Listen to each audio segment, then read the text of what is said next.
We are live at ESPN Milwaukee. We were in Green Bay last night for the Packers' 27-18 victory over the Commanders. So many members of Unsportsmanlike Nation there last night saying hello to us, which was awesome. And you can be a part of it as well at 888-SAY-ESPN. ESPN Nation presented by Dr. Pepper. It's not college football season without the delicious taste of an ice cold Dr. Pepper. College football, it's a pepper thing. What are the smirks? I'm seeing smirks from both of you. What happened? I don't know. I'm just thinking about you patting yourself on the back, being like, I had a good game last night. That was a great game last I would night. be the first one to acknowledge this. That was not my intention. My intention was to bring up how interesting it is and how valuable it is to sit next to Cece during these games. Yeah. Because of the knowledge that he displays, to a point that the head of our sales department here at ESPN Radio was with us, and he wanted to have like like in the church when you have the basket for donations, right? Yeah, just pass around the basket. Yeah, he literally was like The offerings, the CC offerings. He's like, this is. He's like, our job is to bring in great advertising partners to be a part of the branding that is his takes. We should not be giving this out for That's free. right. Don't give away what we can sell. That's right. No, keep it down. I have to tell you, too, we were down on the field before the game. And when you're No big deal. No big deal.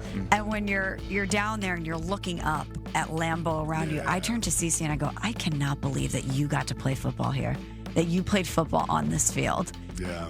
That's really cool. It is a really cool environment. I think it's one of the best experiences, fan or player, that we have in our league. Mm-hmm. It's special. I keep calling it this. It's hallowed ground. It really is. If you're a football fan, you don't have to be a Packers fan. You don't have to be a fan of the visiting team. If you love football, then you have to make a pilgrimage to Lambeau Field. It is a spiritual experience. Last night at Lambeau, tonight Smalls at AmFam Field for the Brewers and the Cardinals, throwing out the first pitch tonight. Just a bit outside.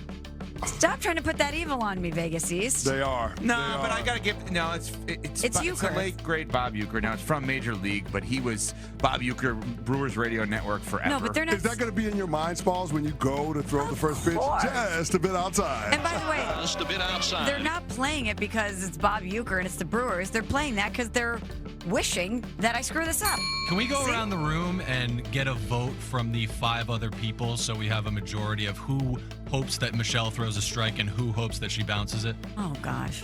All right, CP3, Cam Pratt. What are we hoping for, or what do we think? I'm hoping. I hope Michelle throws a strike. I hope she throws a strike too. Thank you, CC. It's 2. No? I hope it's a little bit embarrassing so we can have fun with it. No, of course, That's that. that's a strike against Michelle. That's fine, I want the ball to go backwards. You would. like in the windup, it flies out of her hand. 2-2. Pat, All right, break the Rob. tie. And then hits someone. Pat. I hope you hit someone. Oh my 3-2. God.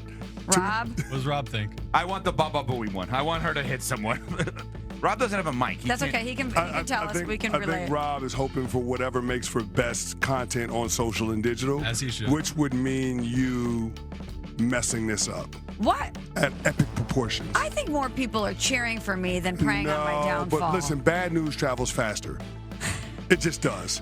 And people want to see Michelle Smallman flub the first pitch, knowing that she's going out to throw a first pitch at the stadium of the rival of her favorite team. Just a bit Oh, outside. my gosh. Boy, that's ready to go, that drop. That really tonight. is. Yeah. You're right. If I screw this up, Rob's going to like Paul Revere it on social media. He's No going to doubt let about it. everybody know immediately how bad it was. Are you going to, not let him put stuff out there? That's his job.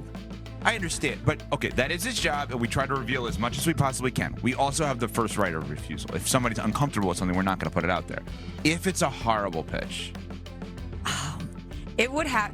I mean, honestly, we make fun of each other all the time. Yeah, it would have to be so. I would have to hit a child and. Oh my God! Right. Yeah, okay, I can go That backwards. is so dark. I'm saying it would have to. It would have to be like the worst Pat thing did ever. say he wanted her to hit somebody. Like an umpire, not a child. But that's what I'm saying. It would have to be something so horrific Wow, that I'm like, anti-umpire. that cannot see the light of day. But it would, though.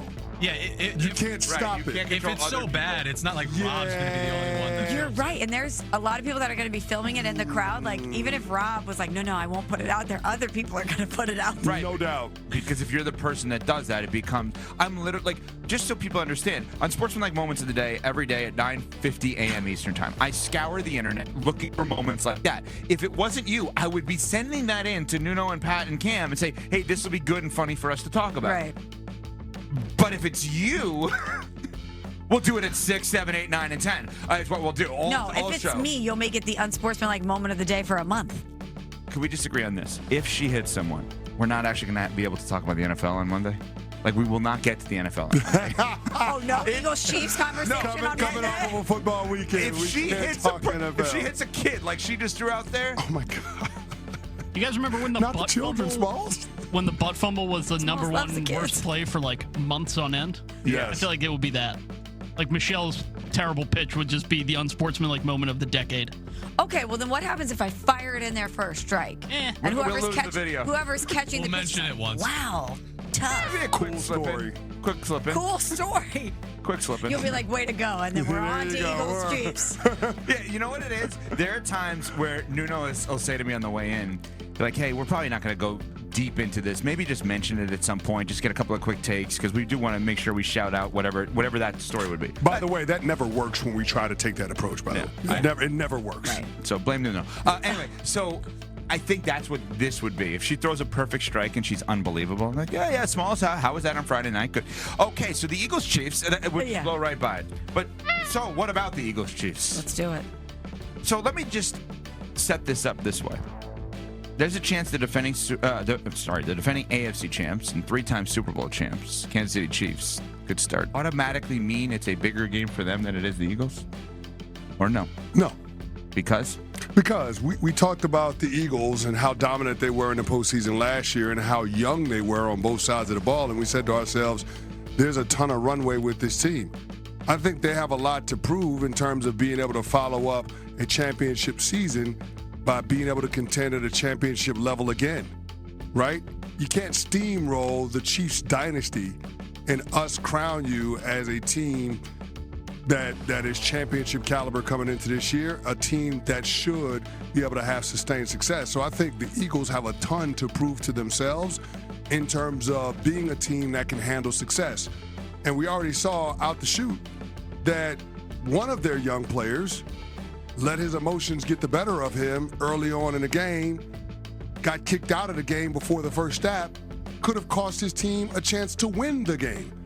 Again, my biggest concern about the Philadelphia Eagles coming into this season was the mindset of those young players after they've had a taste of success at the highest level of the sport. It's hard to eat when you're full. I'm curious to see how this Eagles team handles success. From a personnel standpoint, they should be able to handle the Chiefs again in week 2. Extra time to prepare. You played the Thursday night game. You have a lot of advantages. The Chiefs played in Sao Paulo, Brazil. Right. So you should be able to take care of these people even though you're going on the road. There's a reason why you're a favorite on the road against the Kansas City Chiefs, Patrick Mahomes and Andy Reid. I'm curious to see how this Eagles team handles success, and this is going to be one of the early tests, one of the early indicators in terms of what we can expect from them this season. And I'm interested to see what happens if the Chiefs lose this game and they have that early adversity. How are they going to bounce back? Are they going to be able to bounce back in a substantial, meaningful way to get back to another Super Bowl? I mean, if they lose this game and they're 0-2 and Patrick Mahomes is looking down the barrel at 0-3, he's never lost 3 straight starts in the NFL. Never. The last time he lost 3 straight starts was November 2016 back at Texas Tech. We haven't seen him even have a little chunk like this where he hasn't been able to get them right or they haven't been able to get themselves right. Sure, but if the Kansas City Chiefs start off 0-2, 0-3, 0-4, right, are we still going to say they're not good enough to salvage their season and get to the playoffs? Because I'm not. I'm not going to say that they can't get to the playoffs. Even if they lose this game, they can lose the game after that. They can lose the game after that. I'm not going to dismiss the Kansas City Chiefs. Conversely, we're going to have some questions about the Philadelphia Eagles if they lose this game. With how bad the Chiefs looked in week 1, we would have questions about the Eagles. Jalen Carter getting kicked out of the first game, the Dallas Cowboys keeping it closer than everybody expected. If if the Eagles don't take care of their business in this game, I think we'll have some questions about whether or not they can get back to the big game, especially with a team like the Green Bay Packers looking as good as they have through the first 2 weeks of the season. So, big picture question, and I know it's probably case specific, of course, with each team, but for a good team, for a team that you deem to be a Super Bowl contender coming into the season with a past like the Chiefs, how many games can they go before their first win before you write them off? 0-2, you're not going to do that. Well, I mean, they have the Giants in week 3. Evan, I'm probably the wrong person to ask this question because the team that I was on when we won the Super Bowl, we lost 4 straight games that year. Everybody left us for dead. So, I mean, if the Chiefs lose 4 straight games, even if that's to start the season, I'm not going to write them off. Because I've been a part of a team that lost 4 straight games and won a Super Bowl. And not just any Super Bowl. We beat Tom Brady. Again. So it'd be hard for me to write the Chiefs off. Yeah. We're talking about an all-time great quarterback, a top 5 quarterback all-time in Patrick Mahomes. Yeah. Maybe a top 5 head coach of all time in Andy Reid. Why would I write them off? I can't do that. So they need to be eliminated from the playoffs for you to write them off. Probably. I'm in agreement with you, but obviously it's different when you've been there and done that like you have. So that's an interesting spin because I would assume, hey, it's got to be a bigger game in essence for the Chiefs because you can't fall to 0-2. But the reality is, so, you fall to 0-2. What am I? Am I not going to pick them to go to the Super Bowl? Of course I am. Did we not have the dynasty conversation about the Philadelphia Eagles after they won the Super Bowl? Yeah. Have we not called Howie Roseman the best executive in all of sports, not just the NFL? Mm-hmm. Have y'all not been carrying the water for Nick Sirianni and how great of a coach he is? Yeah. We all love Jalen Hurts in terms of him being a top 5 quarterback. Yeah. That is unanimous on this show. That's right. So if you have all of those things in your favor, and oh, by the way, we've got a defensive player that could be the best in all of football in Jalen Carter, why would we not look at the Philadelphia Eagles critically in terms of their ability to be able to repeat as champions? Monster game. Super Bowl rematch this weekend. We will talk to an Eagles fan, Joe Fortenbaugh. Of course, ESPN Bet coming up after I tell you all about my...